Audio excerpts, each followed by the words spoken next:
Hello friends, welcome to దేవాంష్క diaries. ఇప్పుడు మీరు వినబోతుంది 'నువ్వుంటే నా జతక' స్టోరీలోని 230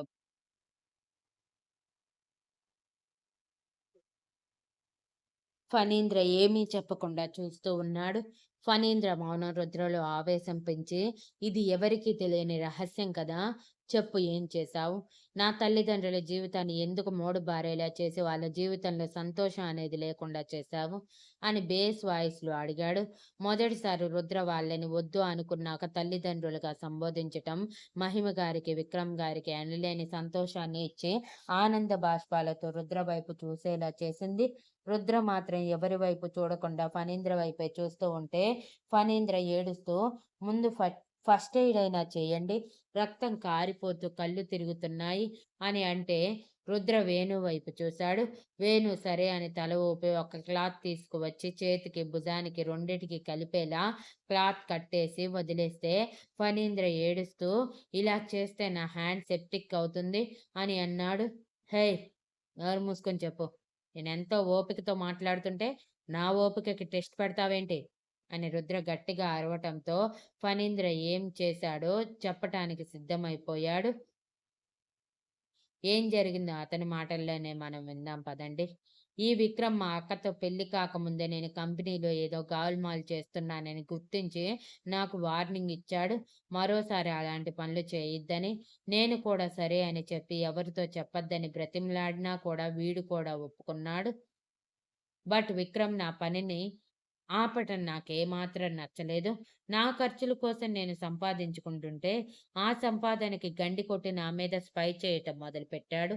అలాంటి టైంలోనే మా అక్క, విక్రమ్ ప్రేమించుకుంటున్నారని తెలిసింది. పొరపాటునైనా సరే విక్రమ్ మా ఇంటి అల్లుడైతే నా కలలు నా కలలు పూర్తిగా కనుమరుగవుతాయనిపించింది.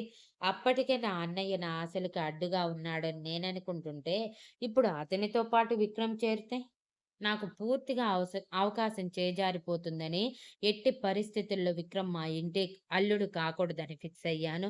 అలాంటి సమయంలోనే నాకు తెలిసిన విషయం, మహిమకి డబ్బంటే పిచ్చని, ఆ డబ్బు కోసం ఏదైనా చేస్తుందని అనుకున్నాను. అందుకే వేరే వాళ్ళని పంపించి మహిమతో విక్రమ్‌ని ట్రాప్ చేయమని అడిగాను. బట్ మహిమ దానికి ఒప్పుకోలేదు. నాకు అలాంటి అలవాట్లు లేదని తేల్చి చెప్పేసింది. ఎంత డబ్బు ఆఫర్ చూపించినా క్యారెక్టర్ వదులుకునే రకాన్ని కాదు అని కొట్టినట్టే చెప్పి పంపించటంతో నాకేం చెయ్యాలో అర్థం కాలేదు. ఏదో ఒకటి చేసి విక్రమ్ మా ఇంటి అల్లుడు కాకుండా ఆపాలని అనుకున్నాను. దేవుడే వరమిచ్చినట్టు ఆ టైంలోనే విక్రమ్ కంపెనీలో ప్రాజెక్ట్ సక్సెస్ అయ్యి పార్టీ ఇస్తూ, ఆ పార్టీకి మమ్మల్ని కూడా ఇన్వైట్ చేశాడు. అప్పుడే, అప్పుడే నాకొక ఆలోచన వచ్చింది. అది మహిమని, విక్రమ్‌ని శారీరకంగా కలిపేస్తే ఖచ్చితంగా అతను నా అక్క వైపు చూడడు. నా ఇంటి అల్లుడయ్యే అవకాశం ఉండదు. ముఖ్యంగా నా గురించి ఆలోచించే సమయం కూడా రాదు. ఎందుకంటే ప్రాణంగా ప్రేమించిన నా అక్కని వదిలేసుకొని బాధపడుతూ ఉండిపోతాడు కదా! అని కన్నింగా నవ్వుతూ చెప్పి విక్రమ్ వైపు చూసేసరికి అప్పటికే విక్రమ్ గారు చంపేసేలా కోపంగా ఫణీంద్ర గారి వైపు చూస్తూ ఉన్నారు. ఇక మహిమ గారి కళ్ళ నుంచి కన్నీళ్లు కారుస్తూ ఉన్నారు. ఆ రోజు జరిగింది మరోసారి సజీవంగా జరిగినట్టు కళ్ళ ముందు కనిపించటంతో, తర్వాత అని రుద్ర అరవగానే ఫణీంద్ర మళ్ళీ మొదలుపెట్టి, ఆ పార్టీలో ఎలా అయినా ఇద్దరిని శారీరకంగా కలపాలని ప్లాన్ చేసుకున్నాను. అందులో భాగంగా విక్రమ్ ఎప్పుడు డ్రింక్ చేయడని నాకు తెలిసే జ్యూస్‌లో డ్రింక్ మిక్స్ చేసి తాగేలా చేశాను. నా ప్లాన్ సక్సెస్ అయ్యి విక్రమ్ ఆ గ్లాస్ తాగేశాడు. ఇక మహిమ మిగిలింది. మహిమని ఎలాగైనా మత్తులోకి వెళ్ళేలా చెయ్యాలి అనుకున్నాను. కానీ ఆ టైంలో డ్రగ్స్ లేవు కదా!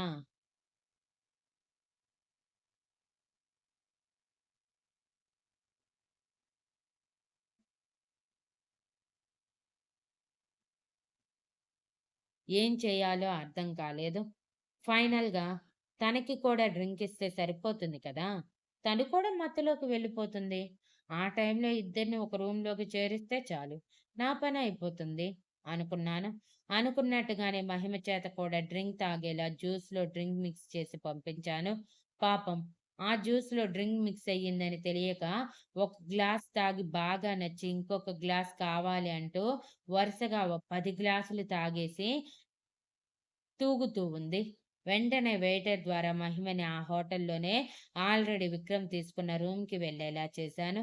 అప్పటికే విక్రమ్‌కి కూడా కొంచెం తలకెక్కి ఉండటంతో తల విదిలిస్తూ, తల తిరుగుతున్నట్టు అనిపిస్తూ ఉంటే ఫేస్ వాష్ చేసుకొని వస్తానని వాష్‌రూమ్ సైడ్ వెళ్ళాడు.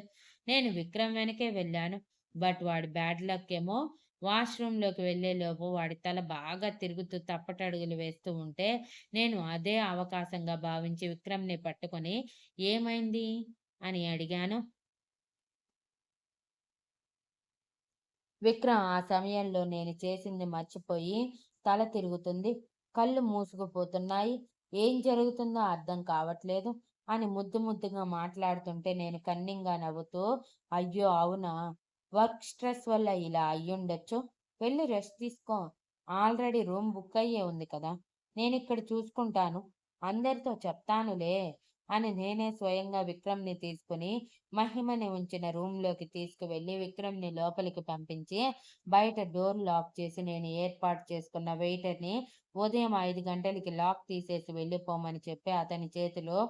100 కట్టలు 2 పెట్టి వెళ్ళిపోయాను. వాడు డబ్బుకి ఆశపడి నేను చెప్పినట్టే చేస్తానని మాట ఇచ్చాడు. నేను పార్టీలోకి వెళ్ళాక అందరూ విక్రమ్ గురించి అడిగితే, నేనే చెప్పాను. తనకి ఒంట్లో బాగోలేదని రెస్ట్ తీసుకుంటానని రూమ్‌కి వెళ్ళిపోయాడని. అందరూ నమ్మేశారు. నా అక్కయితే కంగారు పడిపోయి, "విక్రమ్ ఎక్కడ? నేను వెళ్తాను. ఎలా ఉన్నాడో ఏమో" అని అంటుంటే, తనని కష్టంగా ఆపి, "నిద్రపోయాడక్కా. ఇప్పుడు నువ్వెళ్ళి డిస్టర్బ్ చేయటం ఎందుకు చెప్పు? పైగా చాలా లేట్ అయ్యింది. రేపుదయం మాట్లాడుదాంలే" అని తనని కష్టంగా ఒప్పించి పార్టీ అయిపోగానే అందరూ డ్రింక్ చేసి ఉండటం వలన ఆ టైంలో ఇంటికి వెళ్ళటం సేఫ్ కాదని ముందుగానే రూమ్స్ బుక్ చేసే ఉండటం వలన ఆ రూమ్స్‌లో సెటిల్ అయ్యారు. అయితే ఆడవాళ్ళు హోటల్‌లో ఉండటం పద్ధతి కాదని పెద్దవాళ్ళు మాత్రం ఆడవాళ్ళని తీసుకొని ఇళ్ళకి వెళ్ళిపోయారు. నాకు నైట్ మొత్తం నిద్ర లేదు. నేను అనుకున్న ప్లాన్ వర్కౌట్ అయ్యిందో కాలేదో అర్థం కాక ఏది ఏవైనా సరే ఇలాంటి అవకాశం మరోసారి రాదు. ఖచ్చితంగా వాళ్ళు ఒకటై తీరాలి అని ఎంతో ఆశగా ఎదురు చూస్తున్నాను. నా ఆశకి తెరపడుతూ ఉదయం 5 గంటలకు వెయిటర్ డోర్ తీసి వెళ్ళిపోయాక 5:30కి ఆ రూమ్ డోర్ ఓపెన్ అయింది. 5 గంటలకి నాకు వెయిటర్ విషయం వెళ్ళిపోయాక ఎప్పుడెప్పుడు రూమ్ డోర్ ఓపెన్ అవుతుందా అని వెయిట్ చేస్తున్న నాకు వాళ్ళ రూమ్ డోర్ ఓపెన్ అవ్వటమే ఎవరు ముందు బయటకు వస్తారా? వాళ్ళ పొజిషన్ చూసి ఏం జరిగిందో అర్థం చేసుకుందామా అని వెయిట్ చేస్తూ ఉన్నాను. అప్పుడే బయటికి వచ్చింది నీ అమ్మ మహిమ. నలిగిన చీరతో, చెరిగిన జుట్టుతో, చిట్లిన పెదవులతో ఏడుస్తూ అక్కడి నుంచి బయటికి పరిగెత్తింది అని మహిమ వైపు వంకరగా నవ్వుతూ చూశాడు ఫణీంద్ర. ఫణీంద్ర చెప్పిన వాటికి అందరికి బాధగా అనిపించి మహిమ గారి వైపు చూశారు. మహిమ గారు అప్పటికే తలదించుకొని జరిగింది మళ్ళీ గుర్తు రావటం వలన మౌనంగా కన్నీళ్లు కారుస్తూ ఉన్నారు. ఇక విక్రమ్ గారి పిడికిలి కోపంతో బిగుసుకొని ఉంది.